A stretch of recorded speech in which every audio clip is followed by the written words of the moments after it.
So, nahuli ka sa isang checkpoint, tama ba, ng mga tao ng LTO. Opo. Then, ngayon naman, nung nahuli ka doon sa sinasabing checkpoint, kung hindi ako nagkakamali, sir, ay doon nakitaan yung sinasabi na unregistered yung jeepney. Nung pumunta nga po ako ng LTO, pinakita ko po yung mga dokumento na pinapakaano nila, yung pinapakuha nila. Ngayon po, bandang uli, ang salita nila, yung jeep daw, ano daw sa MTFRB para ma-check kung papasa. Kailangan pa ipaprocess ulit sa possible registration yung jeepney bago makuha ang lisensya mo. Opo. Ba? So ano naging problema ngayon na dapat sana yung jeepney ay ipaparehistro or papacheck? Binenta ko na lang po kasi... Binenta mo? Ano ba? Binenta sa isang tao para gamitin niya o ibinenta para sa pyesa-pyesa? Binenta ko sa tao para ano raw, para i-scrapin na lang daw. Scrap. Lumapit po ako sa hashtag ipabitag mo para matulungan ako sa aking lisensya. October 17, 2024 na nahuli po ako at nakumpiska ang aking lisensya ng LTO sa kadahilanan po unregistered ang aking minamaneho. Nakiki-extra lang po ako at na-tsempuan nahuli. Ang sabi po sa akin ng LTO, ikumpletuhin muna po raw ang mga papeles ng jeep, ipapunta sa LTFRB. Pagkakumpleto na po sa LTFRB, dalhin sa LTO, iparehistro. Ngayon, ang salita po sa akin ng may-ari ay hindi na po nila mapaparehistro dahil nag-aalanganin na po sila na baka ma-phase out yung jeep. Kaya ginawa po ng may-ari ay binenta. Ngayon po ay hindi ko na po alam kung sino ang may-ari. Apat na anak ako, 2 may asawa na minsan umaasa rin po sa akin. Tapos nag-aaral pa po yung 2. Hindi ko po malaman kung saan kami kukuha ng panggastos at pagbayad ng bayarin ng bahay, ilaw, tubig. Kaya yun po, sana matulungan po ako. Ang gusto ko po sana na matulungan ako na makuha o matulungan ako matubos yung lisensya dahil yun po ang buhay ko at buhay ng aking pamilya. LTO. So LTO main. Okay, sige, tapos ka na. Okay, kunin to. Bahalwiin ang lisensya. Sabihin mo sa may-ari, huwag na magmamaneho. Tsaka ikaw, pag susunod maneho, kompleto yung... Yun nga po. Okay na tayo. Ano nangyari? Paano umabot sa punto na nakuha ang lisensya mo at nakitaan na hindi pala rehistrado yung jeepney? Yun nga po, sir.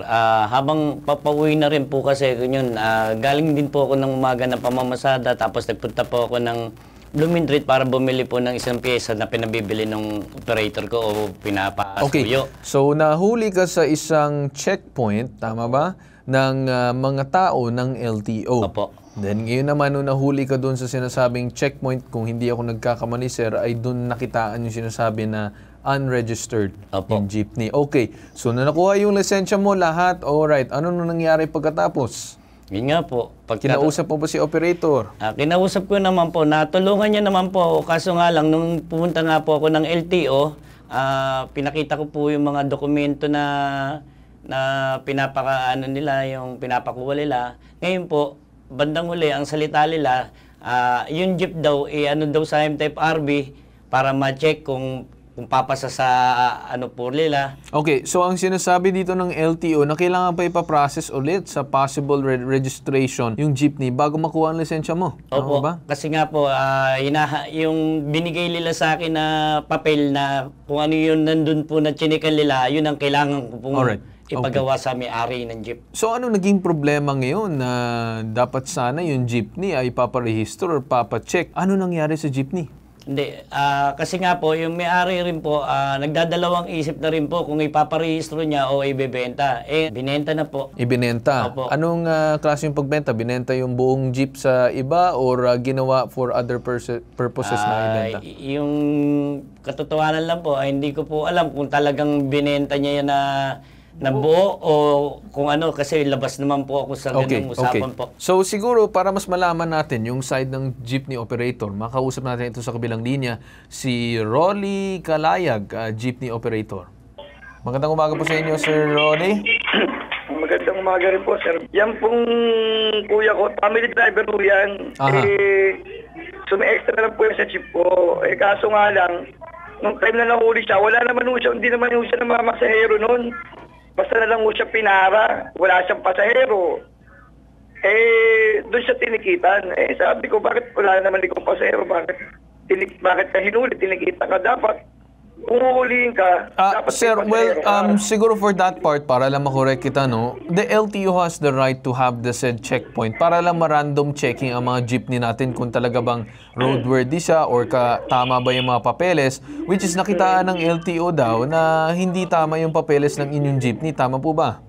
Opo. So ngayon naman, I think pinaprocess nyo dapat sa LTO pero nagkakaroon ng problema dahil doon sa jeepney. Ano po sir yung balita doon sa jeepney ninyo? Nasaan yung jeepney? Ano nangyari pagkatapos nung nahuli, nakuna ng papeles? Ano nangyari sir?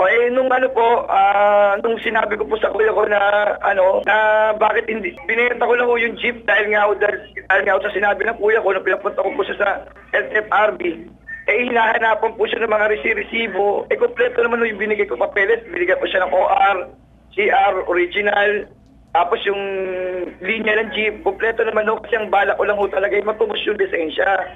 Ngayon, ang sabi ng LTFRB, binigyan ng kuya ko ng mga papeles na dapat nakunin, ng mga resibo. LTFRB, di ba sir ay hawak ng LTO yung kanyang lisensya? Opo, hawak po. Okay. So, nagiging problema, sir, ay parang pinapadaan kayo sa proseso na dapat i-renew yung jeepney bago matubos ang kanyang lisensya. Tama po ba? Opo. Pero sa totoo lang, sir, dapat labas na yung driver dun eh. Kasi lisensya lang po ang tinutubos. Okay. So, yun, sir, ang katanungan ninyo dun sa part ng LTO, which is papasagutin natin sila mamaya, dun sa part na kung bakit yung driver pa rin naiipit ko yung mismong jeepney. I think, kung hindi ako nagkakamali, sir, ay dinispose yun. Tama po ba? Ano ba na po?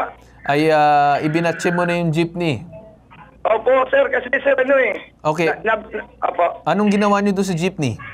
Binenta ko na lang po kasi... Binenta mo? Ano ba? Binenta sa isang tao para gamitin niya o ibinenta para sa Binenta pyesa-pyesa? ko sa tao para para i-scrapin na lang daw. Scrap. Opo, Okay. So, opo. hindi na operatable. So, yung problema ngayon, sir, gusto niyo sana makuha yung lisensya. Problema, yung jeepney is non-existent na dahil in-scrap na din at posible baka hindi din pumasa doon sa modernization. So, siguro, Sir Rolly, stay on the line muna para siguro sagot ang inyong mga katanungan at para masolbahan sana ang problema ni Sir na lumapit sa amin. Ay kausapin namin ngayon sa kabilang linya yung LTO. So stay muna sir on the line kayo, Sir Rolly. Okay? Sige. Okay.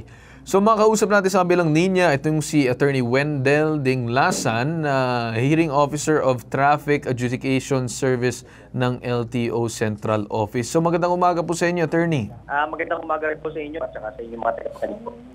Sir, i-clarify ko lang po, yun po bang may-ari ng jeepney, nakokontak pa po ba ni... Nasa kabilang linya po, sir. Kausap po namin yung jeepney operator. Apo, kasi ganito po yan, sir.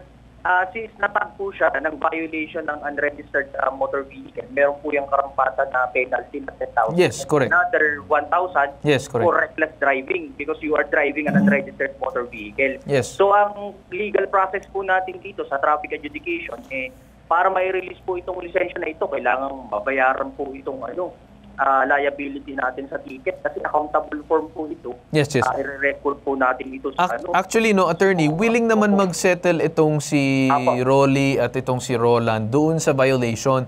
It's just that I think parang ang sinasabi sa kanila, yung process that they have to renew yung jeepney or register the jeepney for him to get the said license. Pero ngayon na non-existent na yung jeepney, willing naman sila to pay for the violation. Is there a way na magawa ng paraan ng LTO na just to settle the violation and get his license na lang? Yes po. As far as the license is concerned, magagawan po natin ang paraan niya sa LTO. Pero ang hindi po namin kayang gawin because it is outside our jurisdiction, yung jeepney po because it will be subject to LTFRB circulars po sa modernization.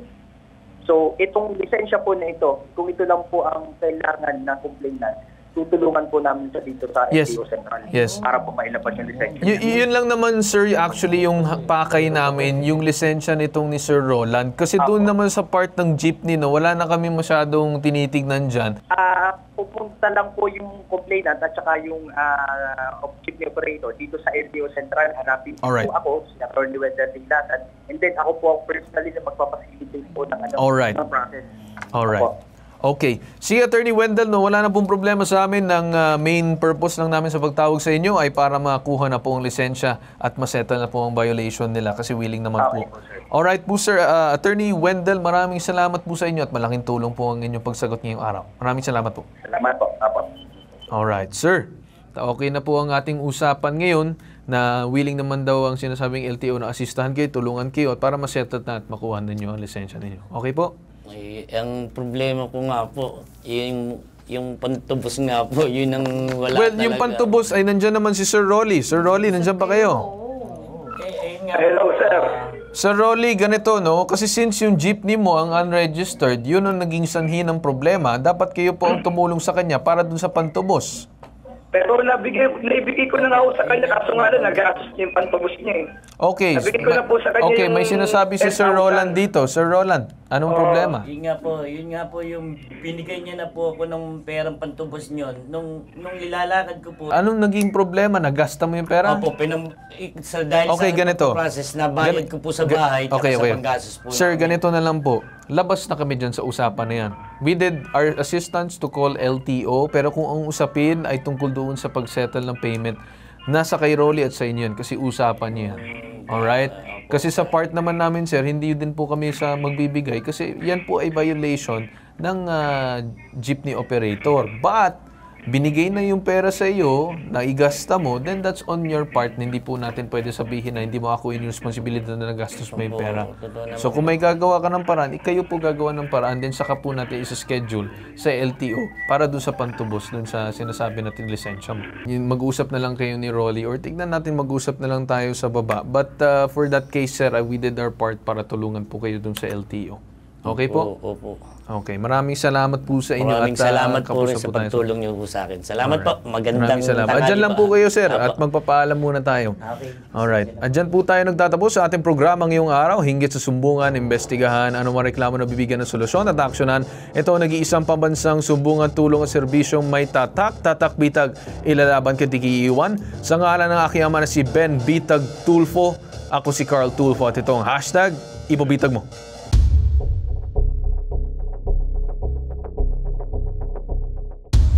Nagpapasalamat kay Ben Tulfo at kay Sir Carl Tulfo na natulungan nila ako sa aking problema para sa aking lisensya. Natulungan nila ako doon sa pag-aasikaso ng aking violation sa LTO na unregistered na jeep. Lubos po ako nagpapasalamat sa kanila at nagpapasalamat ako dahil matutubos ko na ang aking lisensya at makakapaghanap buhay na po ako para sa aking pamilya. Maraming salamat po sa inyo, Sir Ben Tulfo. Mabuhay po kayo at kay Sir Carl Tulfo po. Maraming salamat po sa pagtulong niyo sa akin.